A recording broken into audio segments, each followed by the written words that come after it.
Hey guys, what is going on? So I wanted to talk about what my training has been like over the past few months as I've been trying to build my strength back up and get to levels that I've never been to before. And so, not to go into too much detail, but over the last year and a half-ish, I had spent a lot of time just not really being into the gym. And some of the content that I made, I was talking about low volume training. That's what I was doing. That was both something that seemed very promising to me at the time, as well as it fit very well with my lifestyle, not wanting to spend a whole bunch of time in the gym.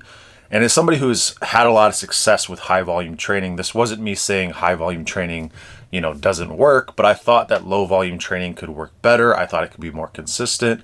And it appeared to be the case for me for quite a while. I think a lot of potentially fatigue that I was holding on to was kind of diminishing, while I was also picking a select few exercises that I was pushing really hard. And that caused those lifts to go up dramatically. Now, I wasn't doing really compound lifts. I wasn't doing like bench press, squat. But in terms of the isolation lifts that I was doing for the bodybuilding work that I was focused on, those numbers skyrocketed. And that seemed to be a good indicator that I was gaining a lot of size and a lot of strength overall. And I do think I did make progress during this low volume period.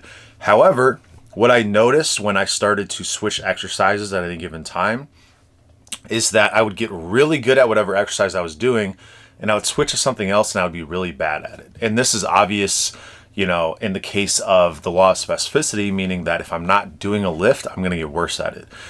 But for somebody like myself, I seem to have this specificity need a lot more than maybe some other people that I know.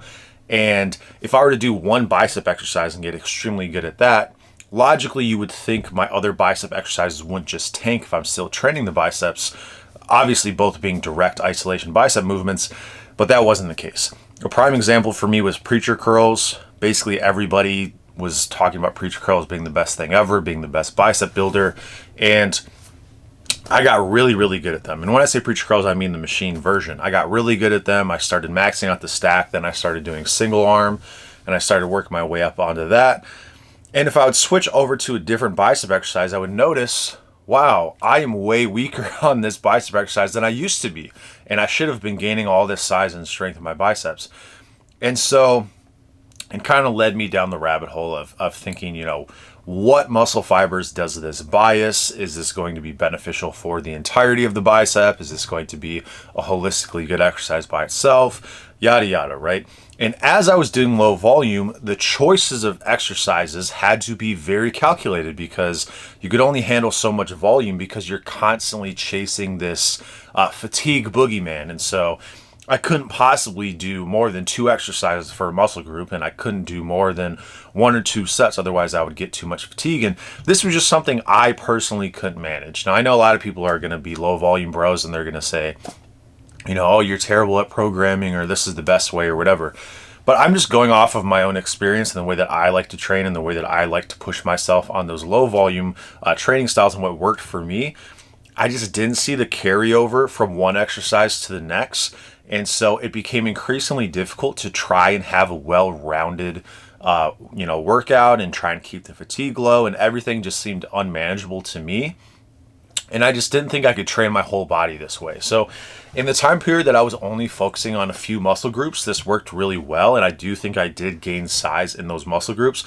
But as I started to sprinkle in more body parts, it started to fall apart for me. The fatigue started to become too much. I couldn't handle the amount of intensity that I was doing given, how I was spreading that across multiple different exercises. And it just wasn't something that I could do. And I really felt like the magic of low volume was the intensity that I could push. I feel like that was kind of a mental game for me. If I really wanted to push the intensity on an exercise and I got really hyped up for it, and I could constantly kind of progressively overload that lift, it felt like, wow, I'm just willing my way into gains. And again, I did see progress. I did feel like I saw noticeable visual differences in the muscles that I trained. But again, this only applied to a select few muscle groups at a time. And this only applied to when I was only training a few muscle groups. And so I was completely letting go of the other ones.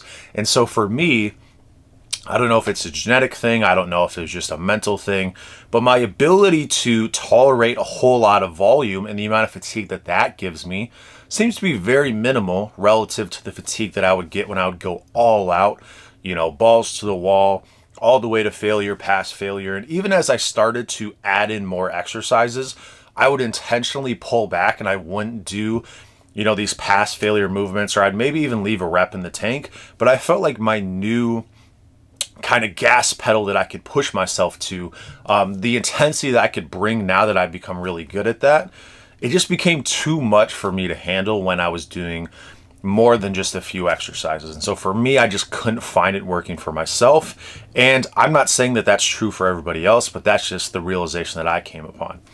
Then there's also the idea that when I started to cut weight and I returned to an original body weight of like when I started my bulk, I noticed that I had a worse body composition. Now, this was understandable initially because I was figuring, okay, if I started this bulk at 230 and I was like really lean at 230, I got up to 250 and then I cut back down. But if I wasn't training my legs, I wasn't training my back, obviously there'd be atrophy in those muscles. And so my expectation was that when I returned to 230, I wouldn't be as lean, but I would have a more favorable, muscle mass distribution, meaning like my chest and my arms and areas that I was focusing on. If those muscle groups had grown by a significant amount, maybe it could mitigate most, if not all, of the losses that I saw in my legs and my back. And then when I did finally cut down to that 230 level, I noticed I was nowhere near as lean as the last time I was 230. And sure, my arm measurements were bigger. Seemingly my chest was bigger, but my strength wasn't there. I couldn't bench press nearly as much as I had done in the past, even with those bigger body parts. And my legs had shriveled, my back had shriveled. And obviously I did try to, again, implement back into my training, more back training, more leg training.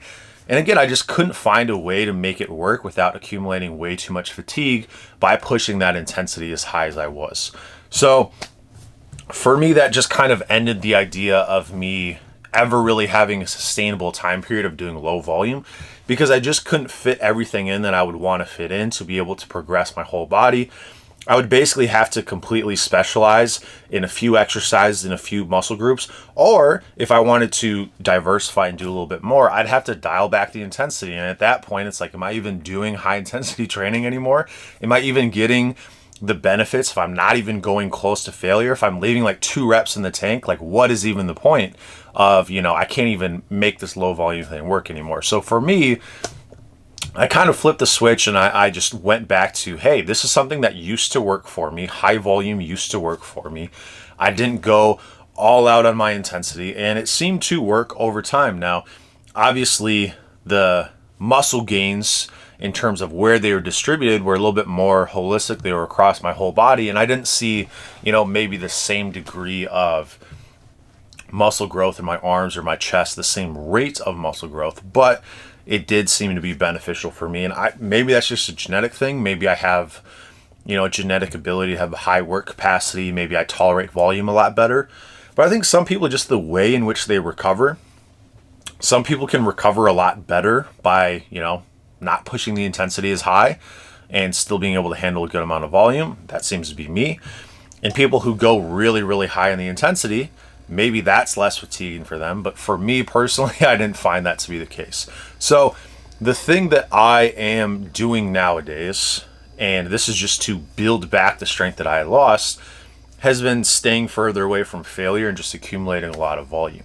And so what I'll do every now and then is I'll try and stay in a in RP range. And so for me, that's kind of around RP 5. And I know that sounds really low, but again, I'm just doing a lot of volume and I'm getting my strength back. And what I've noticed since I started doing this, which has been over the past 3 months, has been tremendous strength gains across the board. Now, that doesn't mean that I'm surpassing strength levels that I've done in the past, because again, like a lot of the muscle groups that I've had atrophy, like it's going to take a while to get them back, but I'm well on my way to getting close to those numbers. And I think I can surpass them once I get, to a certain point, doing this for a couple more months potentially. So we'll see what happens there. But what I am doing is every now and then I will do a set, that's to failure to kind of see like, where am I at? If I'm doing 100 pounds for 5 and I'm supposed to be at RP 5, and then on my last set I do an AMRAP and I get 12, well, I know that that was actually an RP 3 and not an RP 5. Or let's say I thought, maybe I could get 10 reps, I can only get 8. Well, then I'm at RP 7. So I just kind of try and keep it at an RP 5 range. Just I'm building my strength across the board in a lot of different exercises. And what I've noticed since I started doing this is that I've been gaining muscle mass back in areas that I was lacking in. And so I do not need to be doing anything crazy from an intensity perspective to regain muscle that I had lost. And only time will tell. I do think, like, for example, my chest and my triceps are at all-time highs in terms of size and strength. My shoulders are still kind of coming back a little bit, but I do think that, once I get my shoulders back to the level that they've been at, and I did run into a little bit of an issue with my chest where benching has become pretty difficult, but once I get back to the point where I'm benching again consistently and my shoulder strength is back to where it was, I should be back to benching over 400 pounds. And at that point, I can see, hey, is this high volume, lower intensity approach? Is that something that I can ride into new bench PRs, new shoulder press PRs, stuff like that? And then in terms of lean body mass, I don't think I'm at the point now. Currently, I'm about 242. This is not the leanest 242 I've ever been, I don't think. And so I do still have a ways to go, but there's so much extra potential that I still have to build back a little bit for my legs. And obviously your legs are, your biggest body part. I need to build my back to kind of where it's been. So the potential back gains that I could get, shoulders, again, that's an area that I completely neglected on purpose.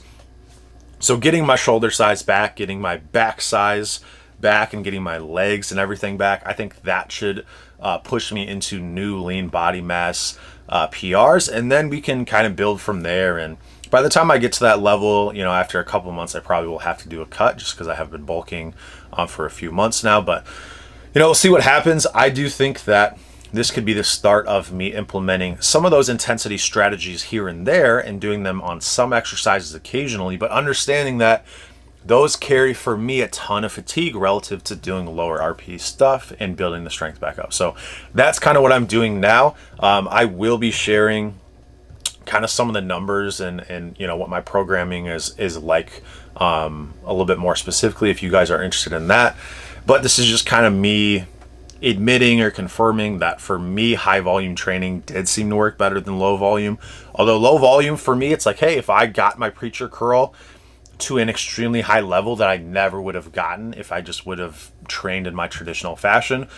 Well, now I've trained those muscle fibers in a unique way, in a unique setting that I've never done before, and I think that raises my overall size and strength potential for the biceps. Same thing with like dumbbell flies.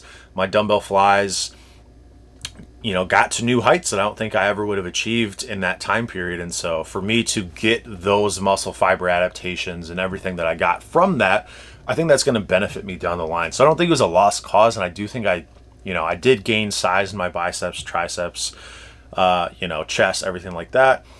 But I just think from an overall muscle building perspective, I think there are better things for me from a genetic standpoint and just also the style of training that I like to do.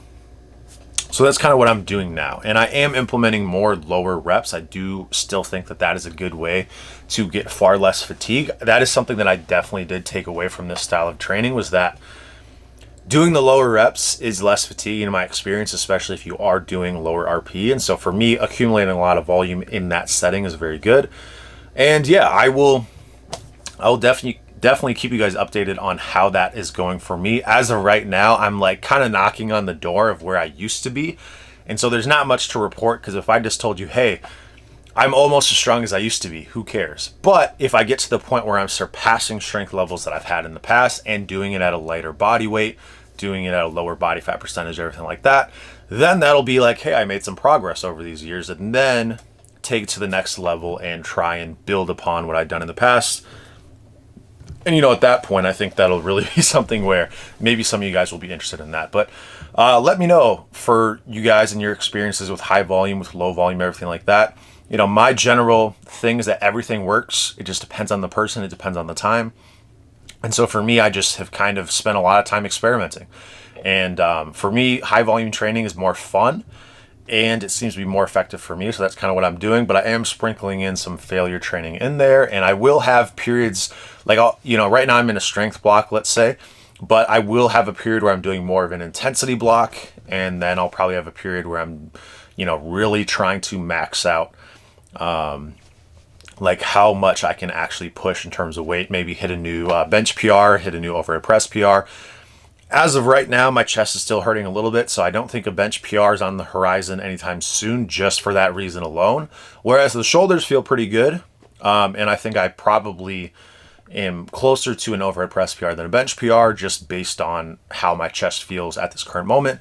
And then once I kind of build up that OHP PR and my chest comes back and it starts to feel comfortable and I can bench regularly again, then I will probably push a bench PR. And I'm probably looking to do roughly 200 kilos, which is like 440. Probably be doing like 445. So that's kind of I think a 315 overhead press is something that I may or may not achieve this bulk, because I think this bulk is not going to go super long. But I think it may be possible 315 overhead press. And then a 445 bench is maybe something that I might be able to achieve after that if the 315 goes well. If not, I don't think I would switch gears and only allow myself like a month to try and hit my bench PR. So I may just leave that for next bulk, but we'll see what happens. So again, if you guys are interested in any of this, you guys want to have some discussions on low, high volume, anything like that, I'm just a lot more interested in the gym than I used to be over the past year or so. And I'm looking to get back into posting and stuff like that. So if you guys have video ideas or anything like that, it's going to be busy for me at work the next 2-3 weeks. And then after that, it's going to be a lot less busy and I'm going to have way more time to make videos. And at that point, I'm just going to be trying to crank out content and just get a lot more back into the whole idea of posting and stuff like that. So anyway, that's all I got to say about that. I'll keep you updated and I'll talk to you soon.